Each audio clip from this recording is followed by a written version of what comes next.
But if we could start the talk, is that okay? Yeah, sure, Thank sure. you. Thank you. So, welcome to the Inner Space Covent Garden talk. The talk today is Choose the Life You Want. Um, do you find sometimes that you get into this uh rut? I don't want to call it a rut. This monotone point in your life where get up, go to work, go home, go to bed, get up, go to work, dot, dot, dot. It really is like that sometimes. Do you find yourself living life on repeat? Have you drifted into routines that don't fully reflect who you are or what you want? Life is shaped from the choices we make. So be bold, stretch out of your comfort zone and choose the life you want. It gives you freedom and makes every day better and meaningful. Doesn't mean I won't face challenges or difficulties, but I'm going to feel enriched through the process of going through a challenge or addressing a difficulty. So we've asked our speaker to explore with us how to make choices that align with our values and move us from autopilot to living with intention. Maureen Chen is joining us from Melbourne. She runs the, oh gosh, I've got it wrong, Yo Valley Retreat. Yarra Valley. That's it, Yarrow Valley Retreat Centre in Melbourne. Um, an idyllic place to live, and you'd think, wow, I've only seen photos of it, and it's on my hit list of places I want to visit at some point. Good. Maureen's now based in Melbourne, but she's lived in Hong Kong, Burma, Taiwan, and she's been able to address cultures and meet hearts from across the world. So, and yet live the life that she's wanted, not compromised. So we've asked Maureen to share with us for the next 40 minutes or so. And after that, she's going to do a short meditation. The idea of doing a meditation after the talk is that the ideas that you're hearing, the thoughts that you're processing, it gives you a chance for those to become something that settle in your consciousness, become an experience. And we all know that once we've experienced something, it's something we can draw on in our lives and to make our lives more meaningful or simply smoother and happier. So she's going to do that. After that, she's going to take your questions. So please send in your questions via the question and answer link or via the chat, and it'll be my pleasure to put those questions to Maureen on your behalf. Maureen, thank you for joining us. We look forward to hearing you. Thank you, Artie, and lovely to be with all of you across there, all the way over to England. So it's wonderful to have this topic actually, because, and what was said by Artie just then about comfort zones. And I think what minimalizes and restricts our choices more than anything else is what we consider a comfort zone. And this is a bit of an oxymoron, really, because if I try and I believe that I can stay in my comfort zones, I will mostly be uncomfortable because comfort zones are so narrow. And we can't stay in a comfort zone. We don't get the choice to do that for many, many reasons. So I think from an early age, I decided to always explore outside my comfort zone. And I think when we do that, we open up a whole world. A comfort zone is very small, very narrow, and it's a few selected people usually in a small demographic and a small geographic area as well. And so I think the greatest choice I ever made was not to stay in any kind of comfort zone, because then I'll never know who I am. I don't know my potential, my capabilities, and I won't know this world. Perhaps what's behind my choice of going outside the comfort zone is curiosity. And, they do say curiosity killed the cat, but I think more often than not, it helped the cat to explore. And, cats love to play. And so I just find that if I'm able to go outside my comfort zone, I open myself to a lot of adventure. So maybe together with that curiosity is also a sense of adventure, to try something, to see how far I can go. And yeah, I think that's been one of the choices that I made early on, which, as Arati was saying, has taken me to places all over the world, but mostly Asia, which in a way you could say is often beyond the comfort zone, because, it can be very hot. There's many different languages. The food is very different. And so there's a lot to explore and consider and learn.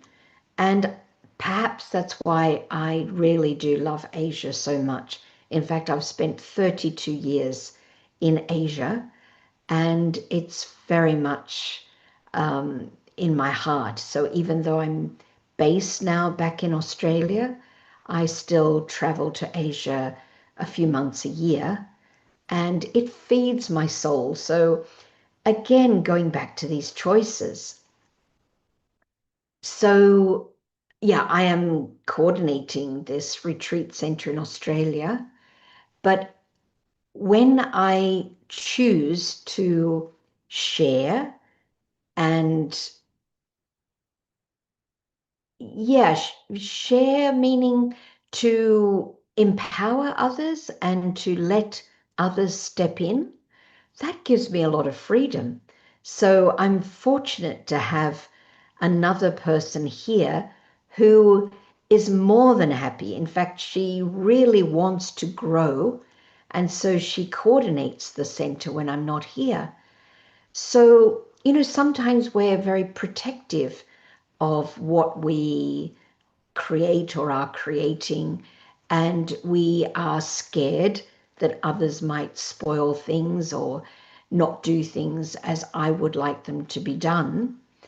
But that other person is so different to me and has skills that I don't have, so it can only make things better by letting someone else step in, grow, bring in things that I probably wouldn't have paid attention to. And also that the fact that they are growing, because, Marianne Williamson says in that poem, that the more we let ourselves step into who we are, the more we will allow others to step into what they need to do. And so by being able to let someone else coordinate this retreat center a few months a year, that allows me to spend a few months a year in Asia. And these are all choices.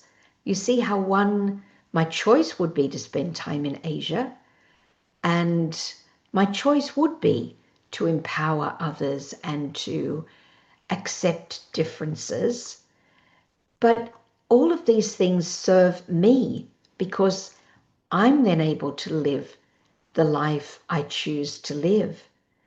And I think we all do have choices, but maybe to start on a very small scale.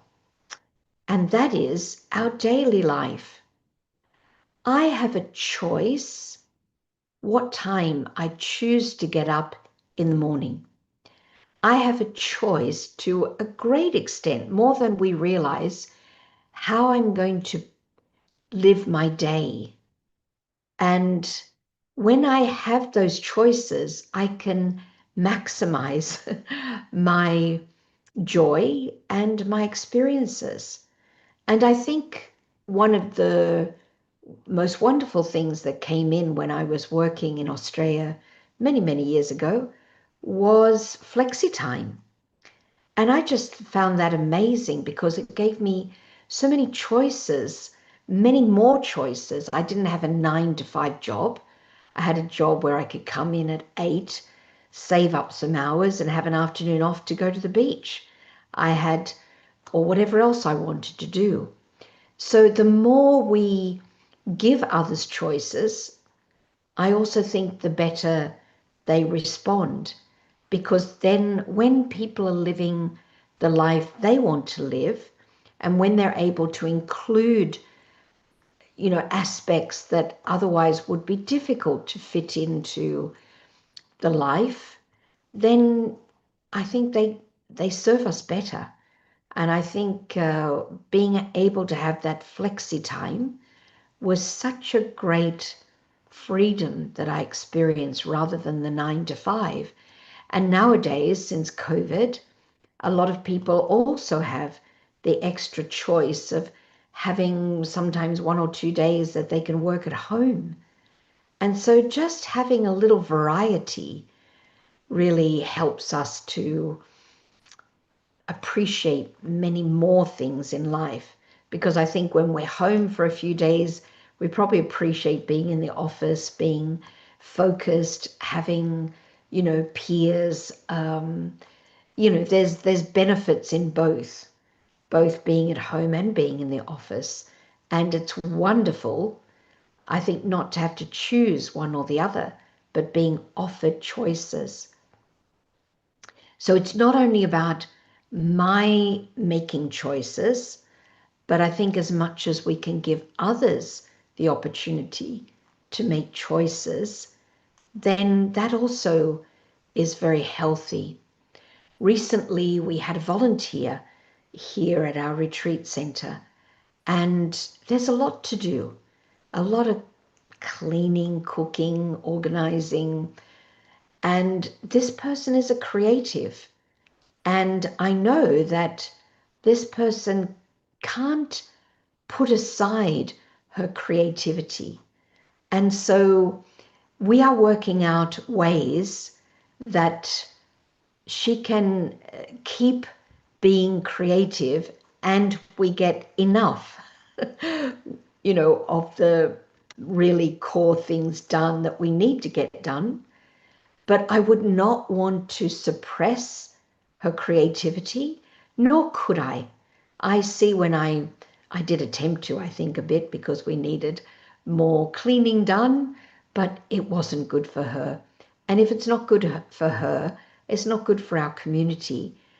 And creatives are actually rare, and they bring so much lightness and joy that I think it really is a wise choice to work out a way that this young person can keep being creative and yet satisfy us. And it made us think about things as well. Of course, in a public space, people appreciate cleanliness, and there's no doubt we can't compromise too much in that area. And yet, I think people appreciate creativity just as much, if not sometimes a bit more. So it's not letting go of one thing, but sometimes compromising a little. But the other thing is, sometimes it's worth paying, a cleaner to do a little bit more cleaning to have all the creative energy. And so these are all choices, how we allocate um, financial resources, human resources. And so, to a certain extent, it's also about how we make choices. And we might be a little bit tight fisted with money, and yet sometimes letting go a bit of that money to do something that frees me up, can give a lot of happiness and bring out other gifts within ourselves, which is why a lot of people choose at some point in their life to leave corporate careers, even though the money's good, the comfort zone is there, but they choose to leave because they need to live. And sometimes we don't need to live. We can do a little bit of a balance. But for some people, they just have this inner calling to do something else and they need to leave. And often when I meet people who have great things happening in their life, I can see that. I will often ask them, have you just done something courageous? Because I find that, when we do things with courage, the sweet return is very great, but it's not always easy to take that step. Excuse me just a minute. Because in fact, it's never that easy to leave a comfort zone and all that goes with it. But the fruit of that courage is very sweet. So you might be thinking, oh, I'm so stuck in what I'm doing. I'm not happy. I don't feel fulfilled.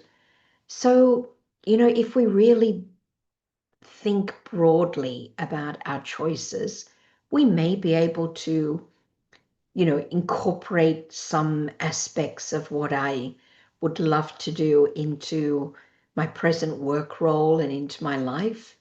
In some ways, as I said, sometimes just sharing responsibility, sharing power. That's always the problem, sharing power. But it's those kinds of things that give us freedom. Or it could be that it's really time to take a step of courage and do something that my inner voice is telling me to do. So when we're talking about choices, we also need to be a bit mindful of this wonderful inner voice I have with me all the time called my conscience. So, there's these two voices often going on in my head. Is this right? Is this wrong? Should I do this? I want to do this. We hear this going on. And the trouble is we can't usually hear it very clearly because it's overlaid with so many other voices of parents, of society, of our teachers, of our religious leaders. There's so many voices inside our head that we can't always hear our own inner voice. And we really know what we want. Our heart knows what we want, and it comes through to us through our conscience. The way I was able to differentiate between my voice and other people's voices is that I could often attach a tone and even a face to the voices in my head. So if you can attach a tone, a face, you can see that this is not my inner voice.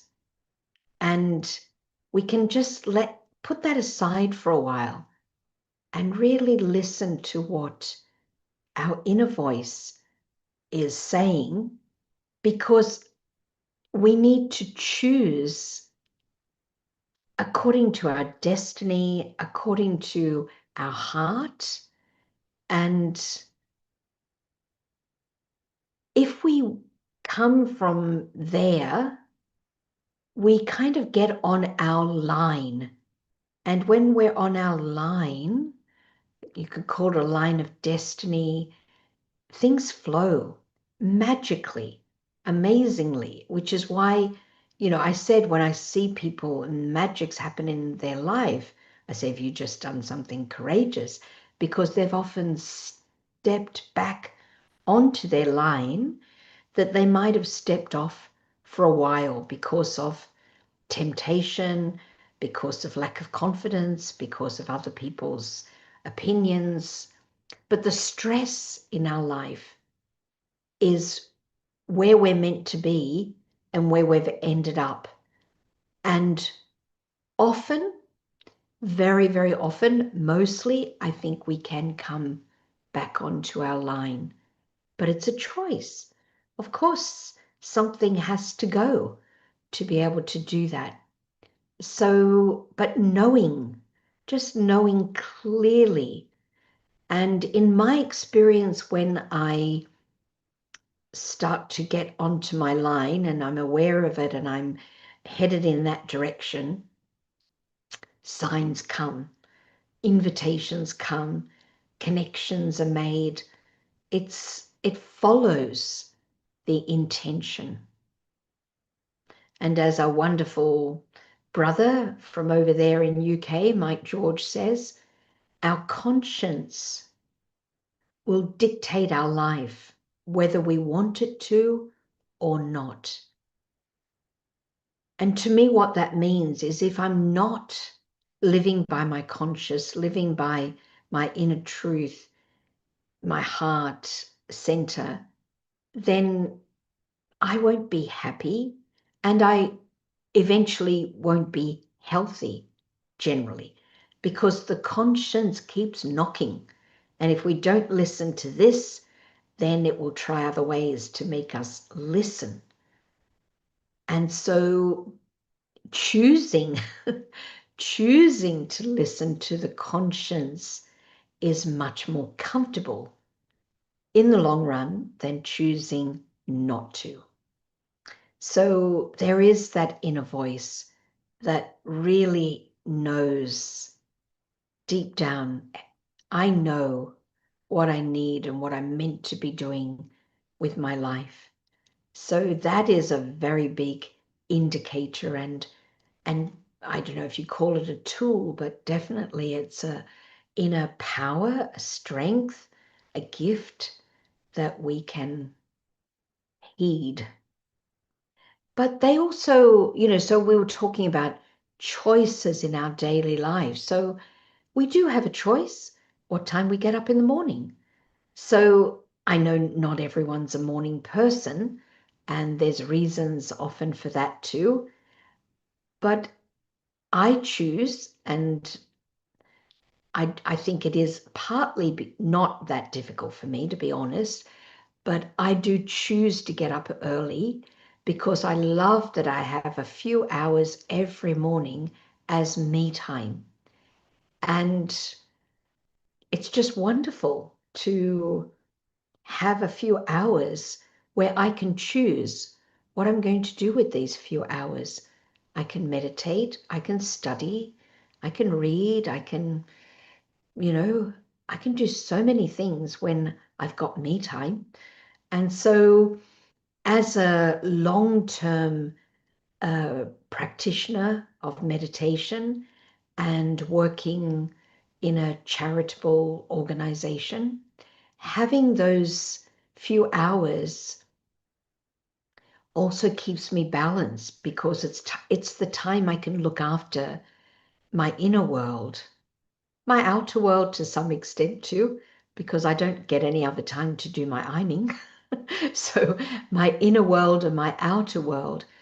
But doing things when I'm not being interrupted is really enjoyable, really enjoyable. So I really appreciate the early morning hours. So I choose to have those hours. Some people say, well, that's what I can do at night. And yeah, it's fair call. We can also give ourselves late hours in the night, but I also love nature.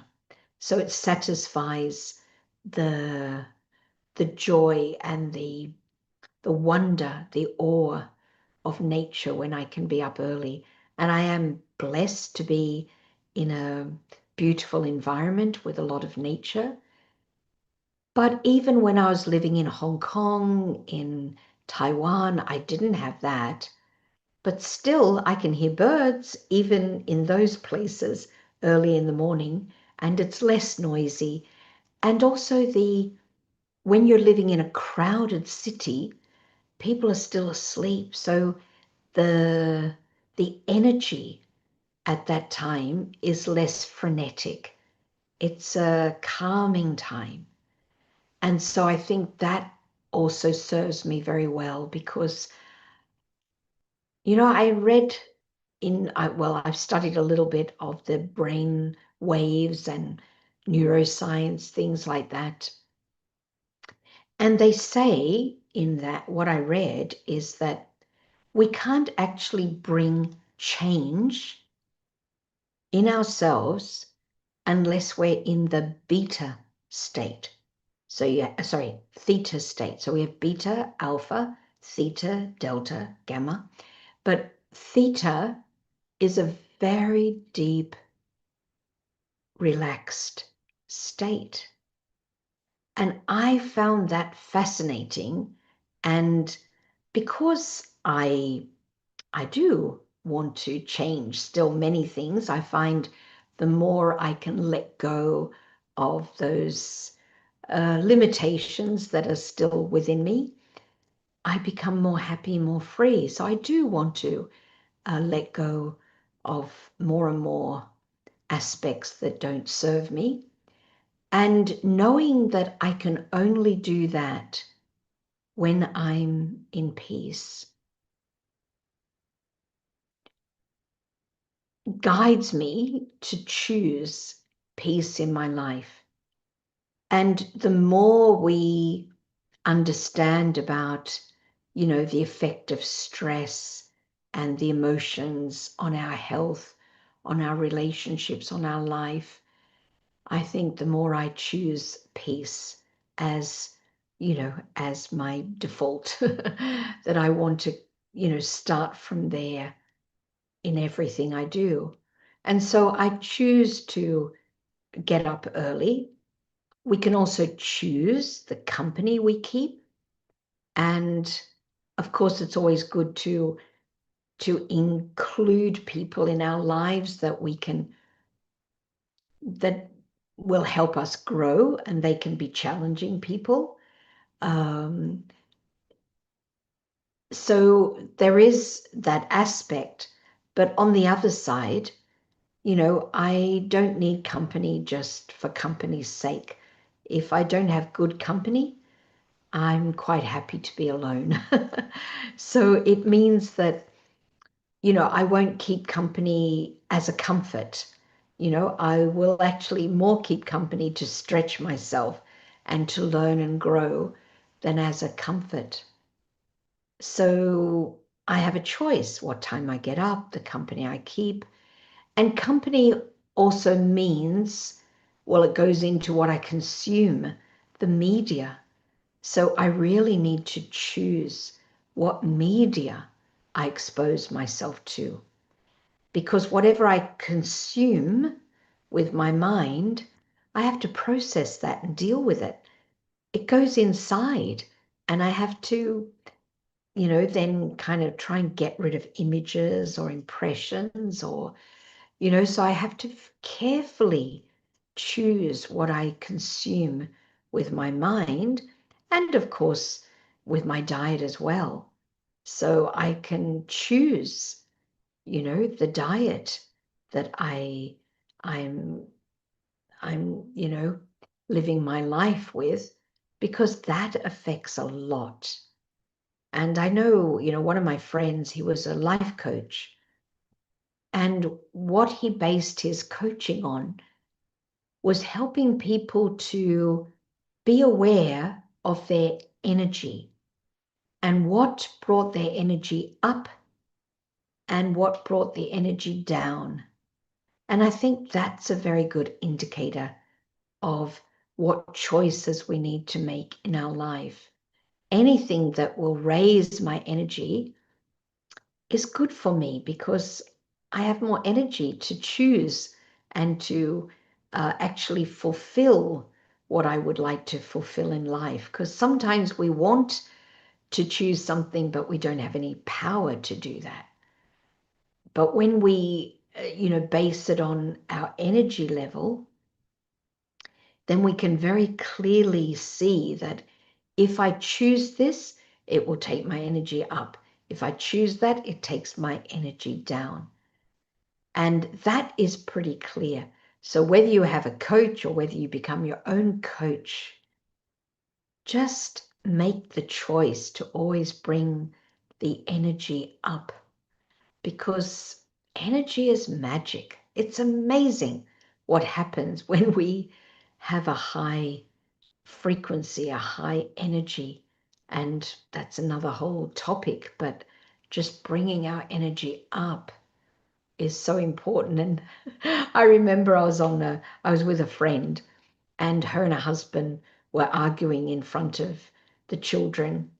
And the 10-year-old, who's been around, meditation pretty much since he was born, the dad went out, and the young 10-year-old said to his mum, "Mum, it's all energy. Up, mum, up." And I thought, I couldn't have said it better. It's all energy. Up, mum, up. So we can just choose to be aware of our energy and to bring up our energy in whatever way we can, so that we can face the situations that are coming to us on a constant basis, no doubt. So that's another big area. So we choose, we can choose a lot more than we are probably aware of, I would say. So it's good to step back and look at that. Like, we just had a retreat, and I was talking to a lady who's got 2 young children. And, I said to her, don't wait till they grow up to live your life. You can live your life, live your dreams, as well as being a mother. And the feedback and the research that's been done is that it works a lot better if we live our lives through our children. Neither does it serve them, nor does it serve us, because we're not very interesting often when we just live through others, and it creates expectations in them that they often feel heavy about. So, there's a lot more choice that we can make than we are making, I would say, at any moment.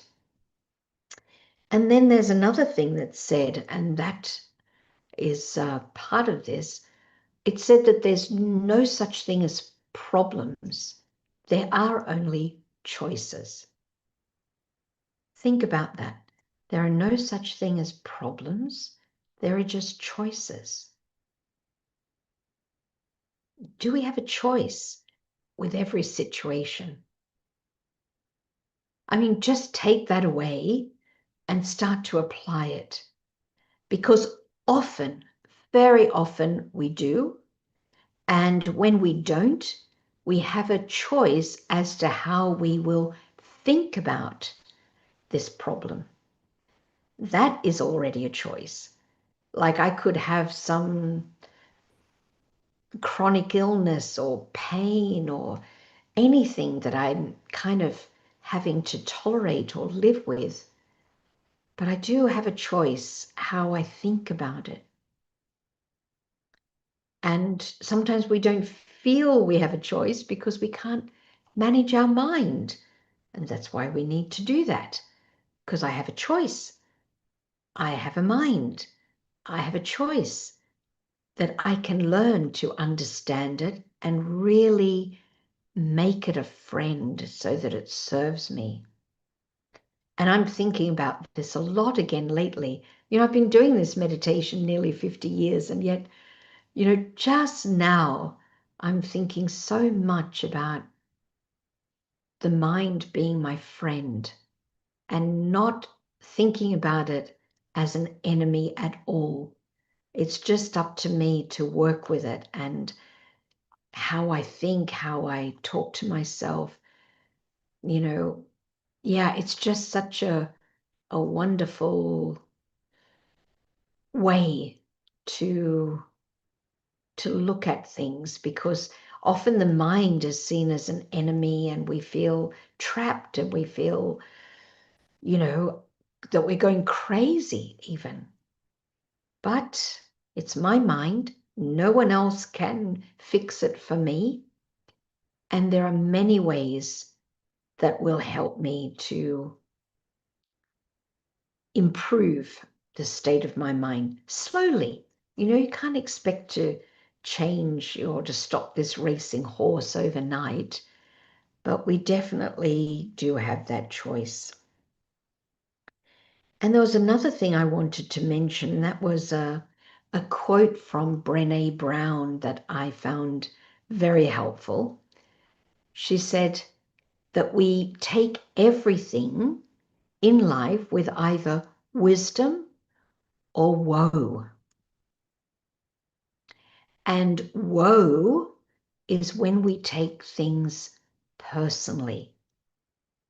So again, that's a choice, either to apply wisdom or woe. And wisdom is when we learn and we know that there's some lesson, there's something to gain from this situation. But why do we take things so personally? We're triggered by past memories and traumas. We often struggle with low self-esteem, self-respect, and so we take things personally. It triggers those voices of criticism that we've heard in the past. But if I choose wisdom over woe, that is, taking things personally, that is a very big shift in how we deal with people and situations. And actually, we often know that when somebody is shouting at us or, putting things on us, that it's not even meant for me. It's not, I'm not triggering that. That's their stuff. And yet, even when we know that, it's hard to step back and not take it personally. So these are all things that I can reflect on, go deeper into. This is a very short talk to go into all of these things, but maybe you have some questions about it. But if we're able to, really think about why we are taking things personally and just when we take things personally, we're not taking responsibility. We feel that someone's doing this to me. And I have no power when I'm not taking responsibility. So that's why making an empowered choice at every moment in every situation is myself taking responsibility. And when I take responsibility, I am empowered. And so that's probably the most important takeaway, that, I can take responsibility in all the ways I've just been talking about. And it's up to me. Don't give away the power. Don't give away the energy. So I think that's probably a lot to think about. And we can just do a little guided reflection on these ideas to see where they sit with us.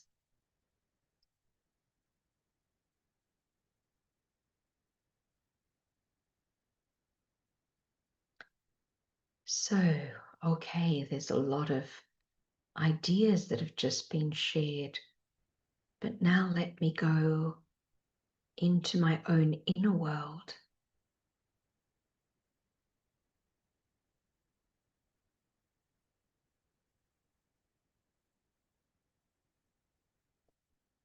And just reflect on what has triggered me, resonated with me.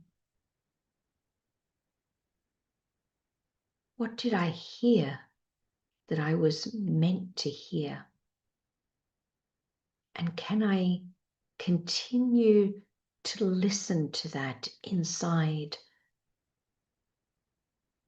Or will I try to push it out and just stay in my comfort zone?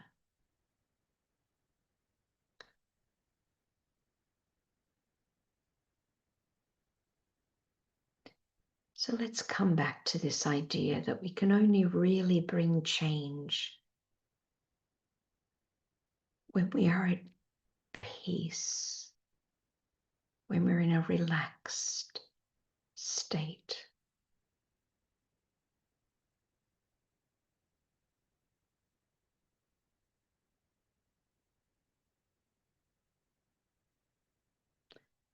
Because when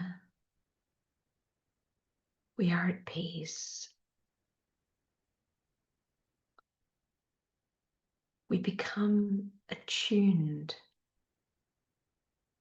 to ourself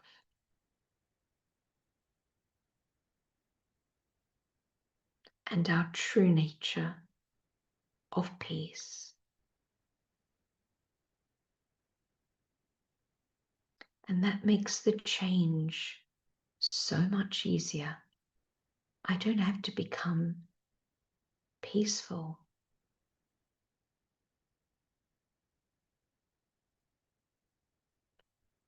It's my nature to be in peace. I just need to let go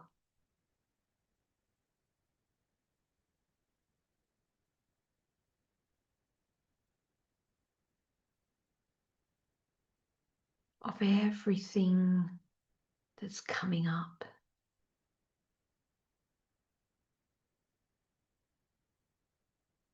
Center myself.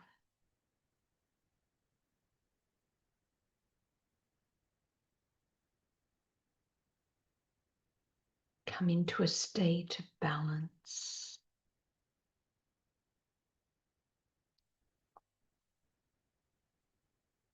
Calm, relaxed.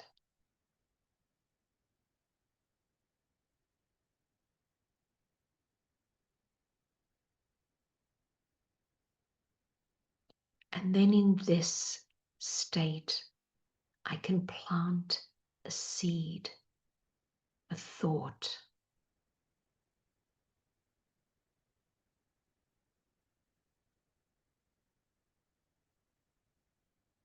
I can choose the seed I will now plant in my mind.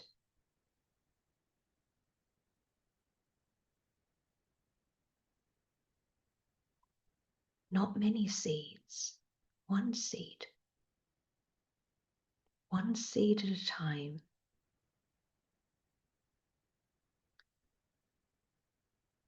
So that I can nurture and care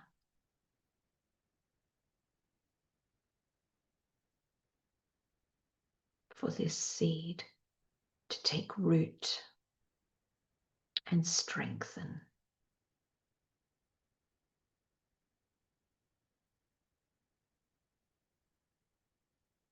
Watering the seed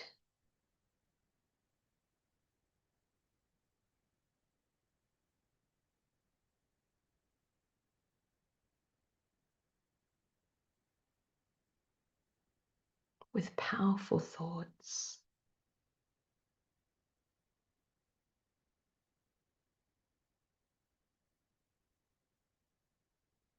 Keeping them simple.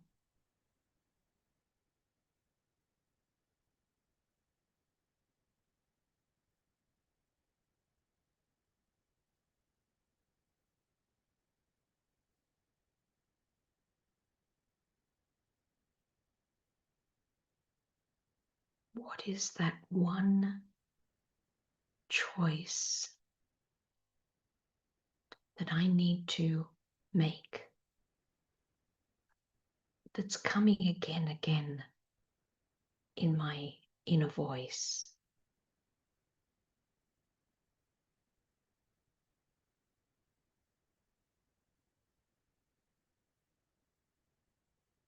What do I need to do to make my life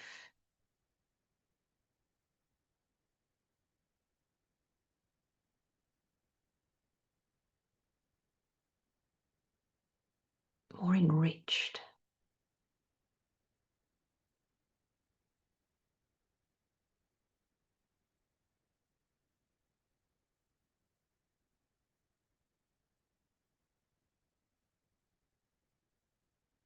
Healthier, happier,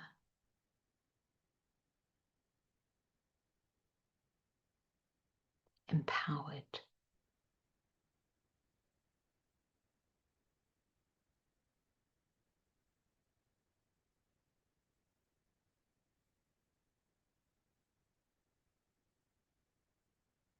And of course, every seed needs sun. So let me open myself to the energy of the divine.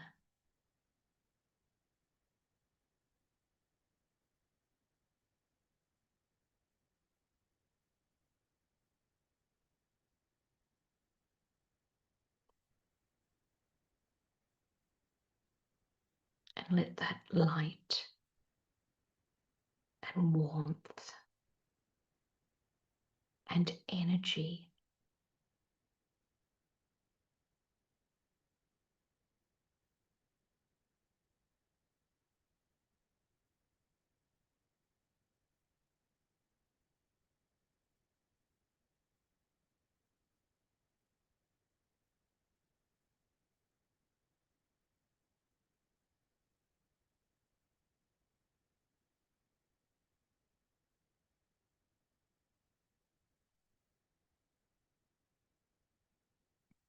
give life to this seed.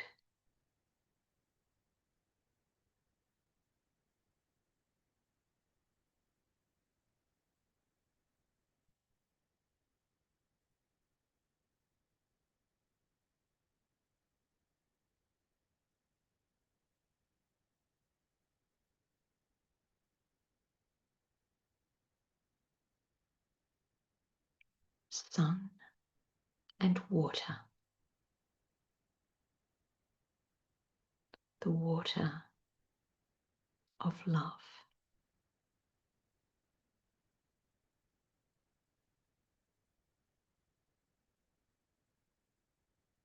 Not worry and fear as to the survival of this little seed.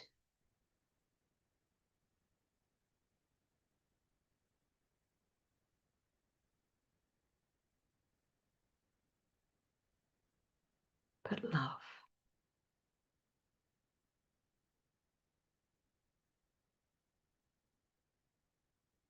And a vision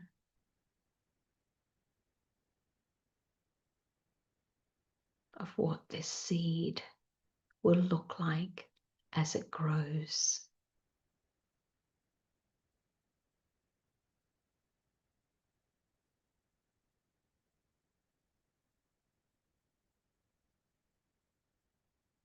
Angels don't worry, they believe.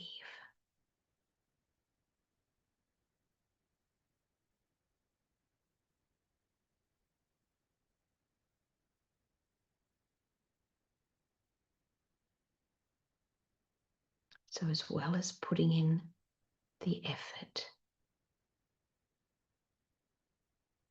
we need to empower the seed with faith, belief.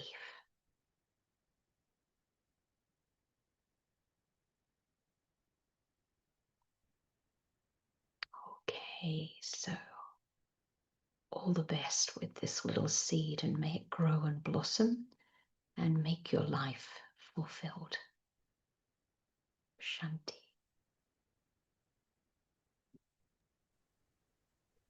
Maureen, thank you. It's been a thought-provoking talk, but also one that's very empowering. So we'll be able to discern very easily what direction to take ourselves in, and how to make choices that will bring benefit to ourselves as others on more than one level, not just for the immediate moment, but for long term. So that's been really, really insightful. Thank you so much. There are a few questions that have come in, so let me put them to you. The first one, how can we live peacefully? It's easy to put the mind onto an experience of peace, but it's not so easy to maintain living it. Yeah, no, you're right. And so that's just like we're talking about this seed, you can't just plant a seed. You need to keep watering it. I guess this has been my example because I'm caring for where it's summer here and it's a bit dry. So you really have to think what the plants need and to care for them. And you really can't ignore them for a few days. And it's the same with our intentions. If you don't keep them cared for, they're very hard to bring back to life, if at all. So it is a constant attention. Mm. You talk about constant attention. How do you do that without getting stressed? Love. It's like I'm loving all these herbs and trees and plants that, really look like they were starting to die because they weren't being cared for.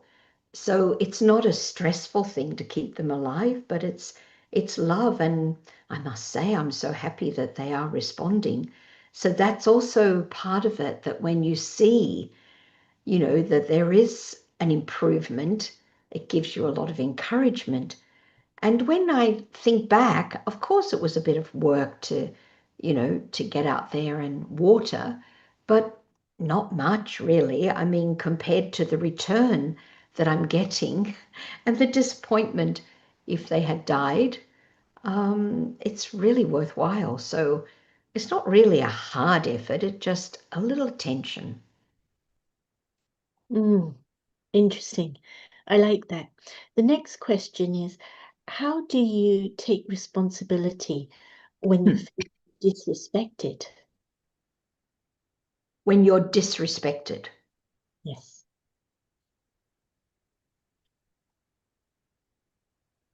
I'm responsible for my boundaries.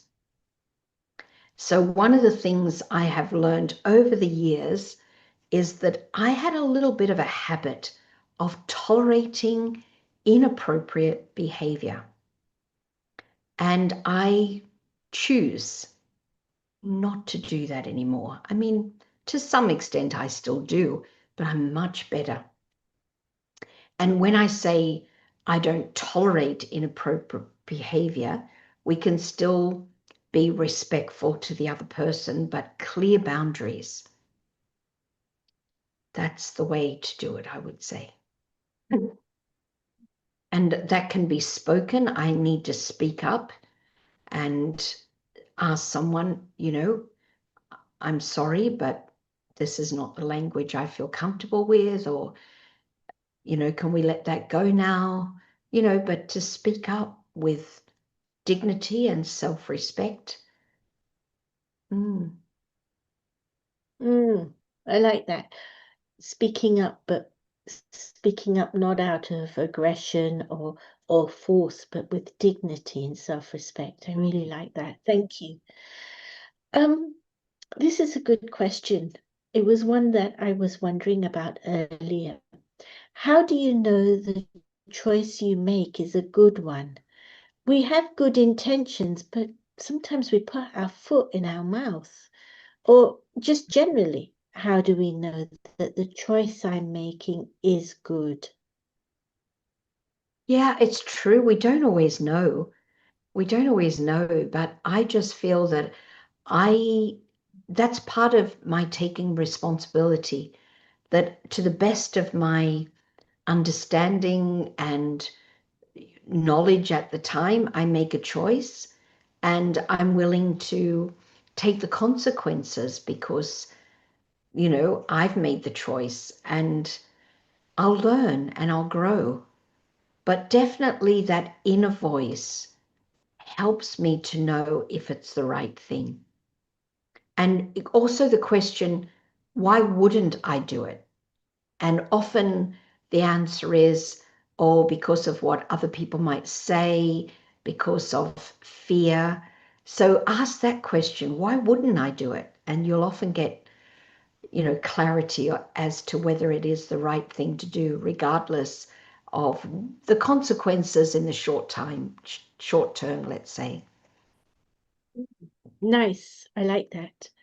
Um, you're giving us lots of little tips, almost like compasses to make sure we come back to our true north in that way. Thank you. The next question, what can we do on a daily basis to come closer to our true inner self? Listen to the self. That's the big thing because, we're too busy listening to others. But when we listen to ourselves, and especially that inner voice, it gets louder and clearer. Ah, okay. Um, Next question. I feel not happy in my relationship anymore. We have different needs, but it's hard to break up. How do I find the courage to do the right thing? Mm. I'm glad you used the word need because we all have needs. And sometimes when we're in a relationship and we're clear about each other's needs, then we make a choice to get those needs met. And part of that choice might be to break up, or it could be to stay together. But at least if there can be, possibly be, a conversation where you both look at your needs.